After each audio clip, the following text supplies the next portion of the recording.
السلام علیکم۔ آپ سب کو نوروز سے افروز بہت بہت مبارک ہو، بہت بہت مبارک ہو۔ دیکھیں اس وقت بھی پھول بالکل ملے ہوئے ہیں، اور پروردگار عالم اس نوروز کی خوشی میں ہم سب کی تمام جائز شرعی حاجات کو اپنی بارگاہ میں قبول و منظور فرمائے، ہماری ساری پریشانیوں کو دور کر دے، ہماری بیماریوں کو، پریشانیوں کو، الجھنوں کو، ہمارے گھر کی تمام نحوستوں کو، سب کو پروردگار عالم اس نئے مبارک شمسی سال کے صدقے میں، نوروز کے صدقے میں ہمارے گھر میں رحمتیں برکتیں نازل ہوں۔ میں تھوڑا سا آپ کو بتانا چاہتی ہوں کہ جو یہ کتاب ہے جس میں نوروز کے فضائل لکھے ہوئے ہیں وہ آپ بھی سنیے۔ نوروز وہ دن ہے جس میں روز آفتاب برج حمل میں داخل ہوتا ہے، جس کی تاریخ بحساب شمسی جو ہے وہ 20 مارچ ہوتی ہے۔ اس دن بہت فضائل ہیں۔ حضرت امام جعفر صادق علیہ السلام کے خاص صحابی تھے، ان سے مقول ہے کہ وہ کہتے ہیں کہ میں نوروز کے دن حضرت کی خدمت اقدس میں حاضر ہوا تو حضرت نے فرمایا یہ وہ دن ہے کہ خداوند عالم نے اس روز بندوں کی روحوں سے اقرار لیا کہ اس کو وحدہ لا شریک سمجھیں اور کسی کو اس کی عبادت میں شریک نہ قرار دیں۔ یہی وہ پہلا دن ہے جس میں آفتاب نے اپنی پہلی کرن زمین پر ڈالی۔ اسی دن حضرت نوح علیہ السلام کی کشتی نے طوفان کے بعد کوہ جودی کے مقام پر قرار پکڑا۔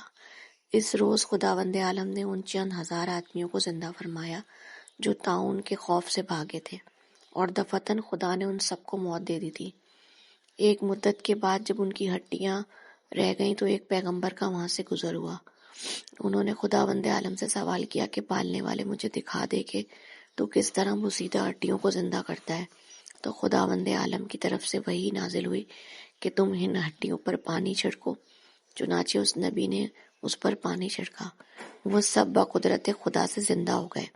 اسی وجہ سے سنت ہے کہ مومنین اس روز ایک دوسرے پر پانی چھڑکیں یا خود اپنے اوپر ڈالیں اور غسل کریں۔ جو لوگ زندہ ہوئے وہ 23,000 تھے، اور پیغمبر خدا اسی روز امیر المومنین دوش مبارک کے رسول پر چڑھ کر خانہ کعبہ میں بت شکنی کی۔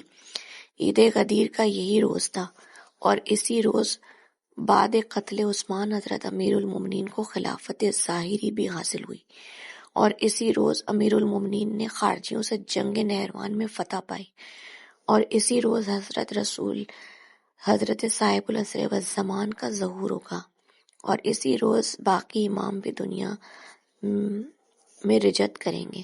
اور پھر صادق آل محمد نے مؤلف سے فرمایا کہ یہ روز ہمارا روز ہے، ہمارے شیعوں کا روز ہے۔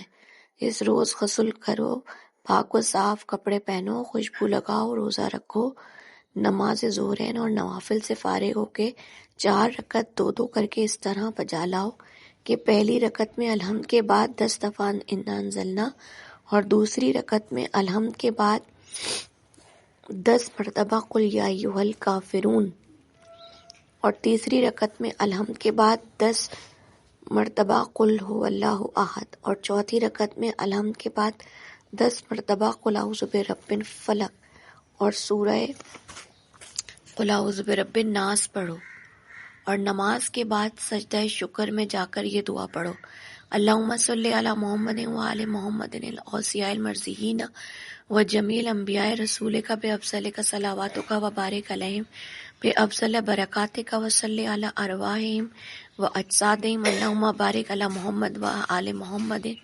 وبارک لنا فی یوم ھذا الذی فضلتہ وکرمتہ وشرفتہ وعظمتہ قدرتہ اللہم بارک لی فیما امت بہ علی حتی لا اشرک احدا غیرک واسع علی فی رزقی یا ذو الجلال والاکرام۔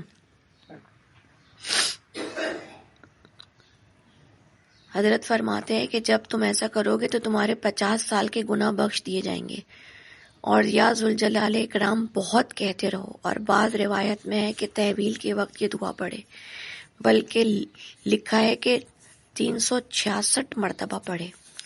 یا مقلب القلوب والابصار یا مدبر اللیل والنہار یا محول الحول والاحوال حول حالنا فی احسن الحال الی احسن الحال۔ اور مشہور ہے کہ جو شخص یہ 7 سلام نوروز کے دن مشک و زعفران سے چینی کے برتن پر لکھ کر گلاب سے دھو کر پیے تو وہ سال بھر درد و رنج و غم اور جانوروں کے زہر سے محفوظ رہے گا۔ سلام علی نوح فی العالمین، سلام قول من رب الرحیم، سلام علی ابراہیم، سلام علی موسیٰ و ہارون، سلام علی آل یاسین، سلام علیکم فادخلوها خالدین، سلام فی الحتی مطلع الفجر۔ اللہم صلی علی محمد وآلہ۔ نیاز دیں، مولا مشکل کشا کی نیاز دیں اور تمام مومنین و مومنات کو کھلائیں اور اپنے گھر والوں کو کھلائیں، سب کو۔ پروردگار ہماری یہ نیاز کرنا اور ہماری اس کاوش کو اپنی بارگاہ میں قبول منظور فرما۔ ہم سب کی، تمام مومنین و مومنات کی تمام جائز شرعی حاجات کو اپنی بارگاہ میں بوسیلہ مولا مشکل کشا دارین علی ابن ابی طالب علیہ السلام قبول و منظور فرمائے۔ آمین یا رب العالمین۔